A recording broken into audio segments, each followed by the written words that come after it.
Mesdames, Messieurs, bonsoir. Du 4 au 6 décembre 2023 s'est tenue ici à Bamako la première édition du Salon international du développement accéléré du numérique, un événement qui visait, selon les organisateurs, à relever les défis de la mondialisation et à mettre en avant les avantages de la société de l'information. Une occasion donc de mesurer les avancées techniques et technologiques en vue de répondre à la forte demande en la matière sur le continent africain. Souveraineté numérique et progrès technologique, visions et stratégies, tel était le thème retenu.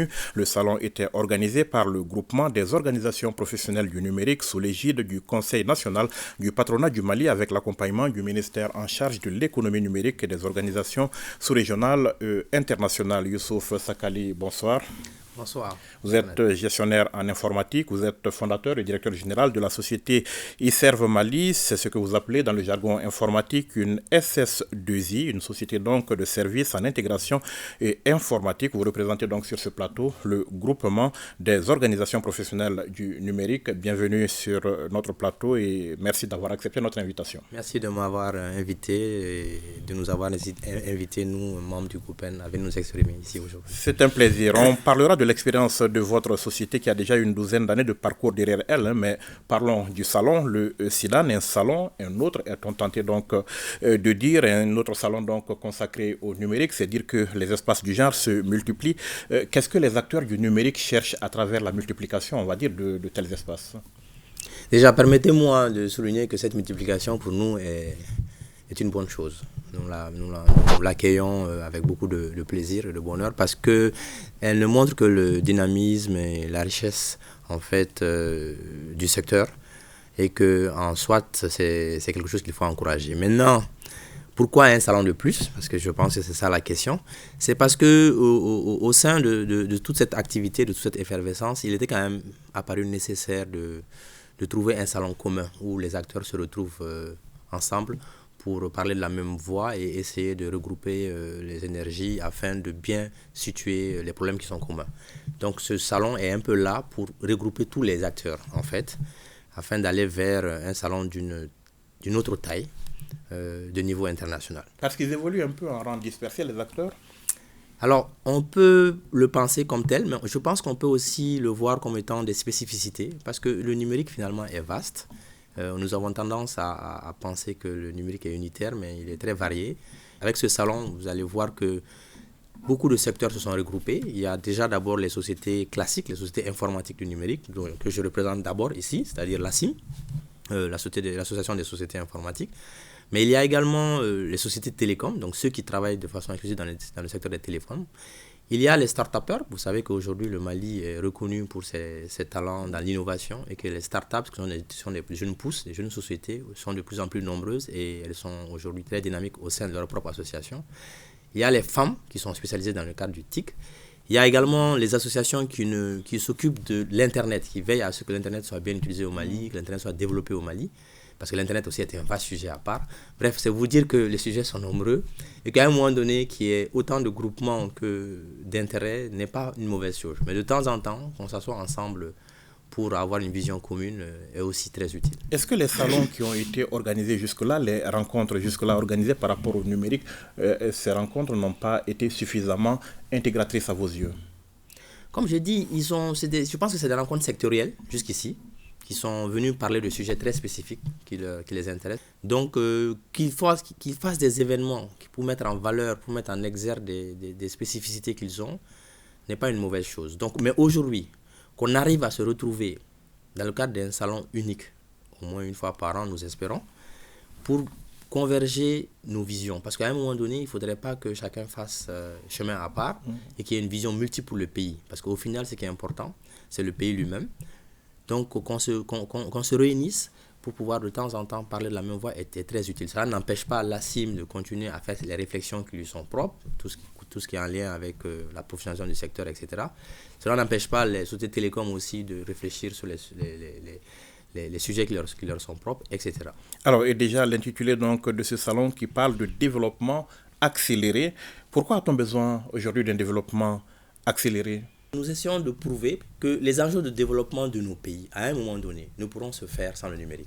Que le numérique est l'outil qui nous manque aujourd'hui pour accélérer le développement de nos pays. On a beau avoir les bonnes idées, les bons plans, les financements et tout ce qui va avec, c'est avec le numérique que nous pourrons maîtriser en fait nos enjeux de développement. Et ça, c'est quelque chose qui est quasi indiscutable pour nous. Maintenant, il faut qu'on s'assoie dessus pour qu'on voit ceux qui ne le pensent pas ou ceux qui pensent qu'ils ont des doutes à ce propos, qu'on s'écoute et qu'on voit comment on peut les convaincre. Vous parlez d'outils qui nous manquent et pourtant depuis une vingtaine d'années, on parle de réduction de cette fracture numérique. Nous sommes toujours à la traîne sur ce plan.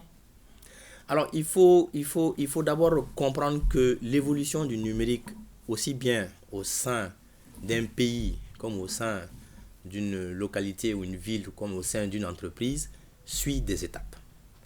Le Mali a beaucoup fait. Maintenant, il faut à un moment donné qu'on voit où est-ce qu'on en est réellement et qu'est-ce qu'il nous reste à faire. Ce qui est certain, le Mali n'a pas encore tout fait. On est loin d'avoir atteint, on va dire, un niveau où on va estimer que nous sommes arrivés, on va dire, là où la plupart des pays peuvent aujourd'hui revendiquer qu'ils sont. Nous sommes encore loin, nous avons encore des choses à faire. Et vous estimez qu'on aurait pu mieux faire, beaucoup mieux? Bien sûr, il faut qu'on fasse. Il faut pas que j'estime. Je pense qu'il faut qu'on fasse beaucoup mieux.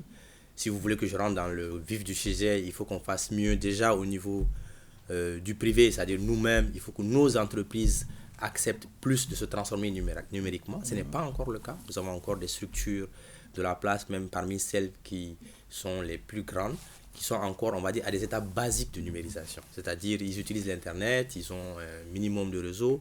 Pour moi, ils sont à des couches de niveau 1, mais ils n'ont pas atteint le dernier niveau. Il faut comprendre qu'aujourd'hui, le numérique va de pair avec plus ou moins la dématérialisation, que ce soit en interne ou à l'externe. Donc, peu d'entreprises peuvent dire aujourd'hui, nous sommes dématérialisés.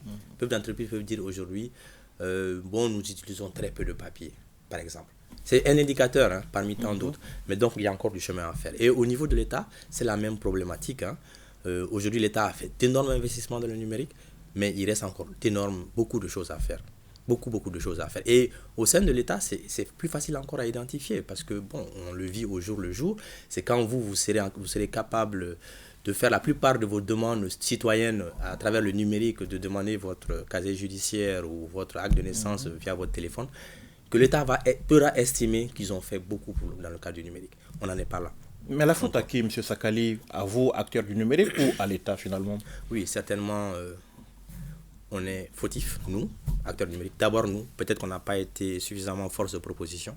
Peut-être qu'on n'a pas été suffisamment convaincant. On l'admet. Peut-être qu'on n'a pas su créer, on va dire, l'engouement qui va avec dans ce type de situation. Ce qui est certain, nous sommes les premiers concernés et c'est d'ailleurs un peu pourquoi nous essayons de mener des actions de ce type. Le salon n'a d'autre objectif que d'expliquer aux uns aux autres qu'on est là, qu'il y a des choses qui peuvent être faites et qu'il va falloir qu'on essaie de travailler ensemble. Voilà. Souveraineté numérique et progrès technologique, vision et stratégie, qu'est-ce qui se cache derrière cette thématique, M. Sakali? Progrès technologique, on vient d'en parler. Il faut qu'on achève ou qu'on avance dans le processus de transformation de nos États et de nos entreprises. Il nous faut progresser sur le plan du numérique.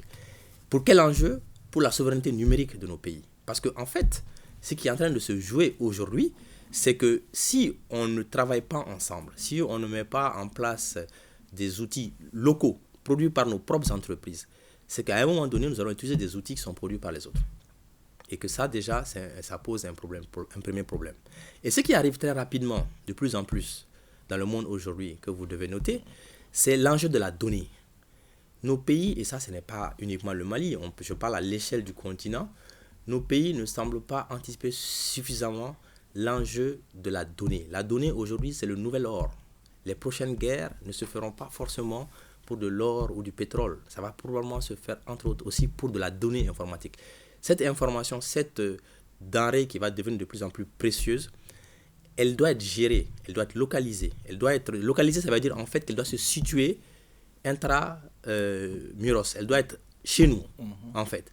Donc déjà, stocker ces données chez nous, ou quand ça se stocke à l'extérieur, qu'il y ait des règles pour ça. Il est quand même important qu'à un moment donné, que nous puissions de plus en plus compter sur nos propres forces. Et quand je dis nos propres forces, je ne parle pas forcément à l'échelle uniquement du Mali. Je pense que ça peut être facilement à l'échelle de la sous-région ou de l'Afrique, ça ne pose pas de problème. Mais déjà qu'on ait cette vision de commencer à localiser nos données. Et dans la souveraineté, ça passe aussi, quand on dise, par le développement des compétences locales, en fait. Parce que tout ça va tourner à un moment donné autour de la ressource humaine. Il faut qu'à un moment donné, qu'on ait des capacités internes, que nos propres équipes, nos propres jeunes puissent proposer des solutions innovantes et répondre surtout à la demande de nos États et de nos entreprises. Donc, et quand je dis encore souveraineté numérique, c'est enfin, au-delà de la compétence locale, c'est la préférence nationale. C'est à un moment donné qu'on se dise, en matière de numérique, il est encore plus important d'être souverain. Il est vraiment très important d'être souverain parce qu'à un moment donné, si on réussit notre souveraineté sur tous les autres plans et qu'au niveau du numérique, on ne le réussit pas, on aura comme, dans un terme qu'on aime bien nous au sein du numérique, une porte dérobée qui reste là, ouverte, par laquelle on restera faible en fait. Mais quel rôle est-ce que la souveraineté numérique que vous recherchez va jouer dans l'atteinte de la souveraineté politique et de la souveraineté économique, entre autres aujourd'hui? Essayons d'illustrer cela, parce que je veux partir sur un exemple très basique. L'email. L'email, c'est un outil aujourd'hui qui est commun, qui est basique. Que tout le monde utilise. Que tout le monde utilise. Aujourd'hui, on est tous d'accord que ça fait partie. Moi, quand je classe les niveaux de transformation numérique d'une structure, en général, je me dis, est-ce que cette structure a de l'infrastructure, c'est-à-dire le réseau? Est-ce que cette structure a des outils de communication? Est-ce que cette structure a des outils de gestion documentaire? Jusqu'à arriver au dernier niveau, est-ce que cette structure propose des services externalisés? Vraiment, ça, c'est un petit outil que j'ai pour classer les structures. Aujourd'hui, la plupart des structures ont le réseau et ont quelques outils de communication. C'est-à-dire, ils ont l'email, ils ont même le téléphone aujourd'hui qu'on peut intégrer dans le numérique. OK? Mais imaginez une structure dans l'échelle de l'État ou à l'échelle nationale qui utilise des emails qui sont sur des serveurs étrangers. Ça peut paraître anodin. C'est ce que nous faisons d'ailleurs, présentement. C'est le cas. Les services le font. Les services publics. C'est le cas, n'est-ce pas? Ça peut paraître anodin. Sauf que pour moi, il y a plusieurs enjeux ici. Il y a un problème de traçabilité de l'information d'abord. L'information publique en plus. Imaginez quelqu'un qui part d'un service de l'État avec son email privé. Tous les échanges qu'il a eu dans le cadre de l'État, c'est avec son email privé. Quel est le moyen pour l'État de restituer cet échange à celui qui va le remplacer? Aucun. Aujourd'hui. OK? Imaginez également, toujours par rapport à l'email, que nous avons un email qui est sur un serveur qui peut être accessible par des adversaires ou dans tous les cas d'autres États. Est-ce que vous pensez que certaines informations clés doivent aller dans ce type d'email? Ce n'est pas possible. Donc, l'exemple de l'email en soi est un excellent exemple. Il est très simple. Si à un moment donné, on discute de grands sujets, on discute des affaires intéressantes de l'État, avec des emails qui ne nous appartiennent même pas, pour moi, ça pose un problème de souveraineté. Et je m'arrête là, parce que l'exemple va en réalité beaucoup plus loin que ça. Mais il me faut quand même ne pas rentrer dans un discours purement théorique, en donnant des exemples que je pense tout le monde pourra comprendre. Mais ça va beaucoup plus loin que ça. Et c'est d'autant plus dommage que le Mali a déjà fait le pas. Vous savez, on est dans un État qui a énormément investi déjà dans la couche 1, l'infrastructure. On parle aujourd'hui de 3000 km de fibres optiques déployées par l'État et au moins de l'équivalent, voire plus, déployées par les opérateurs privés. Donc côté fibre, on est assez bien logé. Il y a au moins 3, 4 à 5 data centers au Mali aujourd'hui. Le plus grand, c'est celui de la SMTD. Mais il y en a également au niveau de la cité administrative, il y en a au niveau de la GETIC. Il y a des structures comme la douane, les impôts, qui ont tous leur data center aujourd'hui. Mais comment se fait-il qu'on ne soit pas capable de loger nos propres serveurs d'email? Monsieur Sakali, la première édition du Salon international du développement accéléré du numérique a donc vécu 3 jours durant. Vous vous êtes côtoyé entre acteurs de l'écosystème numérique. Qui a répondu concrètement à l'appel des organisateurs de ce salon et qu'est-ce que vous avez fait pendant ces 3 jours? Bon, déjà ce salon, nous avons eu la chance, nous acteurs du numérique, d'être très épaulés pour l'organiser. Parce que quand on parle d'acteurs du numérique, j'ai cité les associations. Mais nous avons également les ressources du numérique. Qu'est-ce que j'entends par ressources? Nous avons des aînés qui ont déjà fait le premier pas dans le numérique depuis de longues années, qui ont une longue expérience, qui sont inclus dans... Quand je vous dis que notre salon est très inclusif, c'est qu'eux aussi sont là. C'est pourquoi notre salon, aujourd'hui, le président d'organisation de notre salon, c'est quand même quelqu'un comme le docteur Amadoun Touré, qui n'est plus à présenter. Mais il y en a d'autres. Par exemple, le président du comité scientifique, c'est aussi le docteur Yam Diallo, qui n'est plus à présenter également dans le monde du numérique, qui a été directeur de la GETIC, qui a été chercheur dans ce pays, je pense, dans le cadre du CERN, et qui a toujours été un soutien fort dans toutes les actions que les acteurs du numérique ont posées. Donc, quand on a deux personnalités pareilles, qui sont impliquées de près, quand je dis impliquées de près... Vous avez parlé de Amadou Touré, qui a été ancien ministre de la Communication, ancien secrétaire général de l'UIT, vous ne l'avez pas dit. Donc, oui, moi, je me permets vous de le dire, préciser. Voilà, je l'ai dit qu'il n'est pas à présenter, mais Oui. effectivement, je pense qu'il faut toujours quand même mieux le présenter. Okay. C'est lui le président d'organisation du GoPen, qui nous apporte tout son réseau, toute son expérience, une visibilité, une ambition qui est à ne pas discuter par rapport à ce secteur. Et quand je disais, j'ai parlé aussi de Yam Diallo, je ne sais pas si vous le connaissez.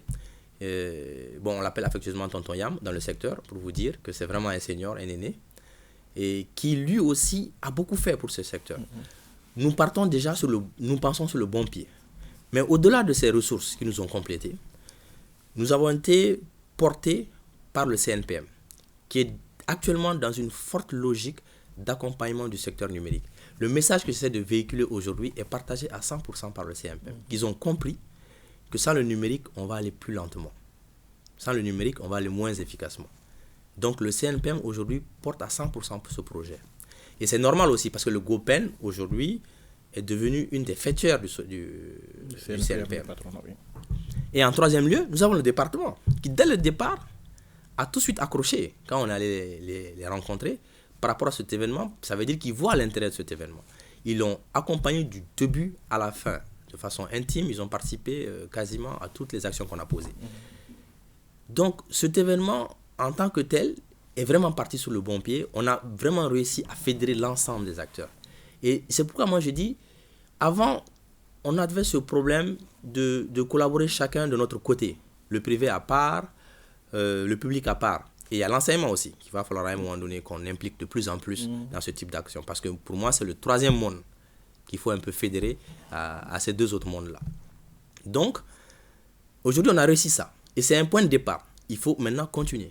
C'est ça, en fait, un des enjeux du SIDAN. Il y a aussi cette dimension internationale que vous avez donnée à la chose, avec la participation des organisations internationales et régionales comme Smart Africa et l'UIT. Oui, donc le SIDAN, en fait, comme le nom l'indique, c'est le Salon international du développement accéléré du numérique. Donc, très clairement, le SIDAN a une vocation internationale. Et déjà, pour une première édition, il faut rappeler que le SIDAN a été soutenu, le plus gros sponsor du SIDAN, c'est Smart Africa, qui est basé au Rwanda. Et le directeur adjoint de Smart Africa est venu en personne pour inaugurer l'ouverture du SIDAN avec nous ici et marquer vraiment le soutien fort de Smart Africa à cette activité. Nous avons aussi eu la visite d'une association importante pour nous, c'est le RIFEN. C'est le RIFEN qui est le rassemblement international des femmes entrepreneuses du numérique, qui d'ailleurs a un équivalent chez nous ici, qui est la PSN. D'ailleurs, l'un des mémorandums qui a été signé, c'est entre le RIFEN et la PSN. Donc, ces deux structures ont été présentes durant tout l'événement et on les remercie beaucoup pour ça. Ils ont participé au panel, aux discussions qu'il y a eu. Et comme vous avez vu, ils ont signé des mémorandums avec les différents acteurs de la place. Il y a eu un mémorandum qui a été signé entre ISOC et Smart Africa et un deuxième mémorandum qui a été signé entre le RIFEN et l'association des femmes qui œuvrent dans le numérique au Mali. Alors, vous parlez donc de signature de mémorandum. J'allais vous poser la question de savoir tout ce monde mobilisé, pour quels résultats finalement, qu'est-ce que le SIDAN première édition a donné? Nous espérons que le SIDAN a peut-être l'opportunité déjà de construire cette plateforme de rencontre entre les acteurs eux-mêmes d'abord, qui est moins de silos, moins de murs entre nous, qu'on voit que nous sommes tous dans la même direction. Nous pensons que c'est bien sûr, ça a été l'opportunité de mieux expliquer les dernières technologies en la matière, le savoir-faire des uns et des autres, d'exprimer un peu aujourd'hui tout ce qui se fait en termes de technologie au Mali. Ça a été un des résultats aussi concrets. Ça a été l'occasion pour beaucoup de gens de comprendre beaucoup de thématiques, beaucoup de concepts et de former beaucoup de jeunes. Je ne sais pas si on vous l'a dit, mais le masterclass qui a été organisé pendant toute la durée du SIDAN, c'était à peu près 50 jeunes universitaires. On les a parlé de de thématiques très diverses. Ils ont eu reçu au moins, je pense, 20 experts qui sont venus chacun pour défendre un cours précis. On les a parlé d'intelligence artificielle, on les a parlé de citoyenneté numérique, on les a parlé de sujets variés et divers. Je pense que ces jeunes-là sortent du SIDAN changés par rapport à leur conception du numérique. Sans compter que lors des panels, nous avons détaillé tellement de thématiques que je rappelle que pendant ces panels, il y a eu quand même 5 thématiques qui ont été traitées de bout en bout. Il y a eu la thématique de la souveraineté numérique, déjà, bien sûr, mais il y a eu la thématique de la transformation, des enjeux de transformation numérique au sein des entreprises ou de l'État. Il y a eu la thématique de l'intelligence artificielle, la thématique de la cybersécurité, la thématique de l'inclusion numérique. C'est d'ailleurs l'un des meilleurs panels selon les uns et les autres. C'est l'un de ces derniers panels lors de la 3e journée où en fait des dames, c'était majoritairement un plateau de dames, ont expliqué comment elles ont fait pour réussir et expliqué à un parterre de jeunes filles comment il faut faire pour croire en elles-mêmes et réussir dans le numérique. Donc, nous pensons que tout ça, ce sont des résultats palpables, concrets. Et vous avez parlé de ces signatures de mémorandum, mais votre document, c'est pour aller où?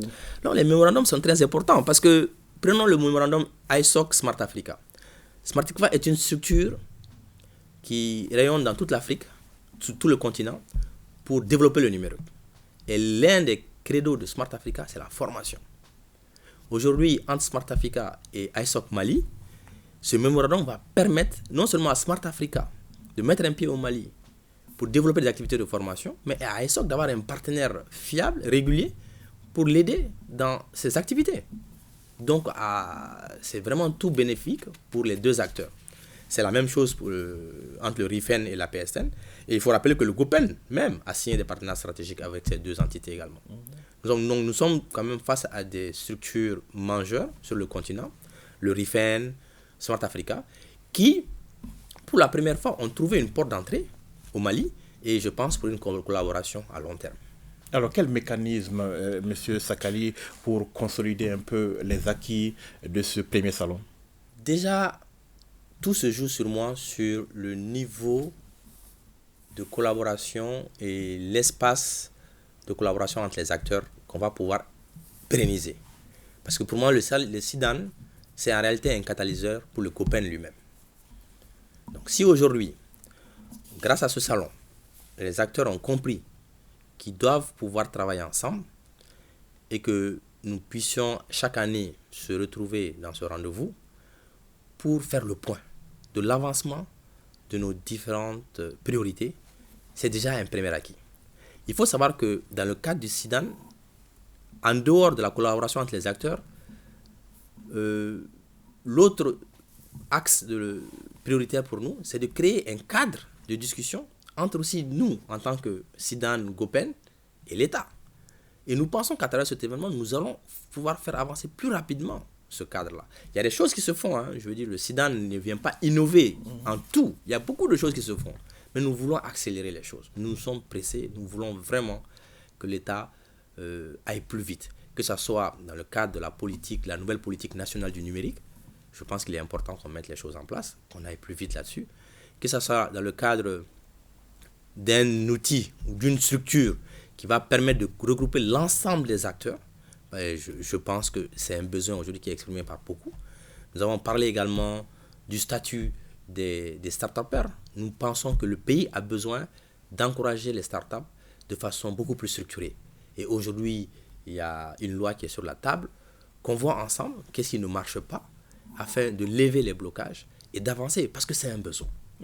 D'accord. Voilà. Quels sont les principaux goulots d'étranglement que vous avez envie de voir l'État relever très rapidement aujourd'hui? Nous pensons que si ces différentes politiques, structures, lois passent, cela va créer un cadre qui est plus sain pour nous. Parce que finalement tout ça relève de la professionnalisation du secteur. Nous avons besoin à un moment donné que l'État puisse avoir confiance en nous, que l'État accepte de travailler avec nous. Et d'un autre côté, nous avons besoin aussi d'être protégés. Parce que si à un moment donné, les structures les plus formelles, les plus structurées, celles qui payent des impôts, qui ont des employés avec des CDI, qui respectent les règles du jeu, sont lésés au profit, on va dire, de structures moins formelles. Et ça va à un moment donné ou à un autre tuer ces structures-là. Et est-ce que l'État gagne réellement dans cela?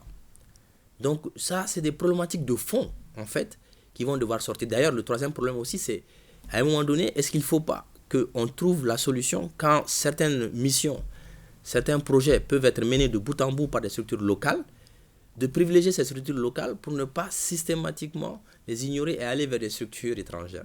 Tout ça, c'est des problématiques de fond que nous espérons régler en mettant en place, je pense, ces outils que nous réclamons dans le cadre d'un salon comme le SIDAM. Monsieur Sakali, parlons un peu de votre expérience de e-Serve Mali. C'est donc votre société, une société de services en intégration informatique. Vous avez été fondé en 2011, si je ne m'abuse. Vous êtes donc le fondateur de cette société une douzaine d'années après. Comment est-ce que vous évaluez votre parcours?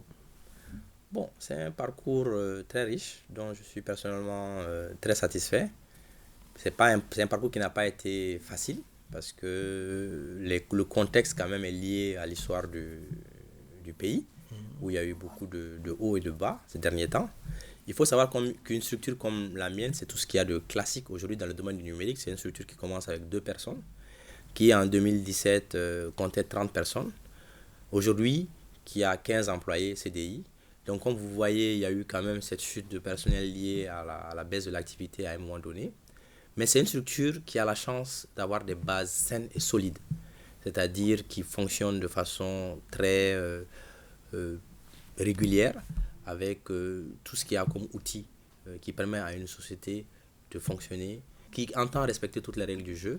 Et nous nous demandons en retour, en fait, que de nous voir consacrer un minimum d'attention, de nous tester, de nous laisser exprimer nos compétences. Et je parle vraiment pas que pour moi, je parle pour l'ensemble des sociétés de la CIM, l'ensemble des sociétés des autres associations du GOBEN, qui sont toutes concernées en fait par cette même problématique, parce que la plupart des sociétés que vous allez retrouver dans l'association, ce sont des sociétés formelles en fait, qui ont pignon sur rue, qui paient les impôts, qui paient l'INPS, avec toute la charge que cela peut représenter pour nous, mais qui respectent les règles du jeu. Donc, on a besoin à un moment donné qu'on nous regarde avec cette considération comme étant des acteurs qui respectent les règles du jeu et qui ont besoin d'être accompagnés. Alors, du haut de votre expérience aujourd'hui, est-ce que vous estimez que les sociétés du genre la vôtre ont aujourd'hui toutes les chances de s'en sortir avec l'environnement que nous avons, oui ou non?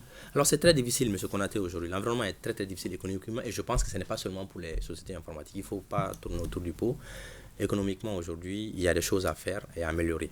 Mais on ne perd pas espoir parce que déjà, nous pensons que nous devons faire notre part de sacrifice par rapport aux enjeux que le Mali a aujourd'hui, doit faire face.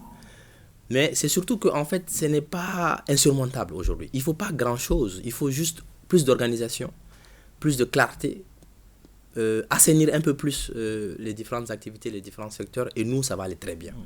Ça pourrait moins bien marcher pour le secteur informel, mais pour le secteur informel, l'assainissement n'est qu'une bonne chose. Donc, à un moment donné, malgré toute la crise qu'il y a, s'il y a un minimum de réorganisation qui se met en place, tout ce qu'on vient de dire depuis le début de l'émission, c'est si on essaie de consacrer le terme de la préférence nationale, si on essaie de mettre en place une souveraineté numérique, si on se dit, nous avons des entreprises, il faut privilégier celles qui payent leurs impôts. Je pense que c'est quand même une demande qui est légitime. Ça va se rectifier. Nous, on va pouvoir tirer notre épingle du jeu. Il n'y a pas de problème. Aujourd'hui, la plupart des problèmes qu'on a, c'est quand même lié à d'une façon ou d'une autre au fait que nous sommes un peu hors du jeu, hors du système. D'accord. Est-ce que cette participation à ce salon, est-ce que ce premier salon vous a ouvert des perspectives à votre entreprise, par exemple? Ah oui. Vous savez, c'est quand même dans ces espaces-là que les autorités prennent plus le temps de nous écouter, de faire attention à ce qu'on dit. Donc on est certain que les messages que je suis en train de vous porter ici sont déjà passés de leur côté. Et sans ce type d'activité, on a moins d'écoute aussi, il faut le dire, c'est un peu normal. Et donc déjà sur ces aspects, on n'a pas de doute sur les acquis du salon.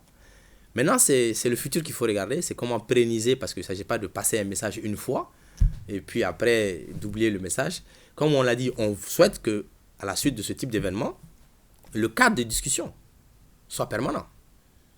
qu'on ait vraiment un cadre d'échange entre le privé, le public et j'ajoute le monde de l'enseignement. Parce que ça aussi, c'est un gros problème dont je ne suis pas en train d'en parler beaucoup, mais c'est vraiment un problème important. Parce que nous avons un autre problème en dehors des aspects économiques, c'est le problème des ressources humaines.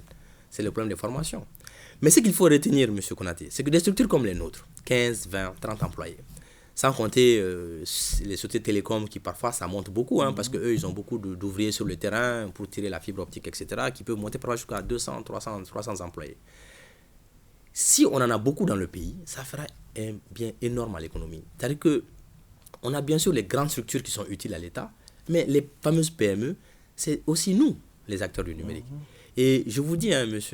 Konaté, de 2011 à maintenant, il n'y a pas moins de 60 jeunes qui sont sortis de l'école directement, qui ont été formés à ISERV de bout en bout, à qui on a donné une vocation, qui sont aujourd'hui éparpillés dans plusieurs sociétés de la place.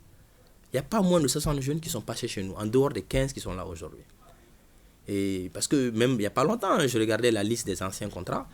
Donc, on pense qu'on fait notre part du boulot. Il faut nous encourager à le faire plus, à le faire davantage. Et surtout que plus de sociétés le fassent. Parce que vous avez 1000 sociétés comme la nôtre, avec ce que nous, on paye chaque mois aux impôts, je pense que ça fera du bien à l'économie. Je suis convaincu. Merci, M. Sakali, d'avoir répondu à nos questions. Merci. Merci beaucoup. Merci, mesdames, messieurs, de nous avoir suivis. Rendez-vous la semaine prochaine pour un autre numéro de l'invité. Bonne suite de programme sur l'ORTM.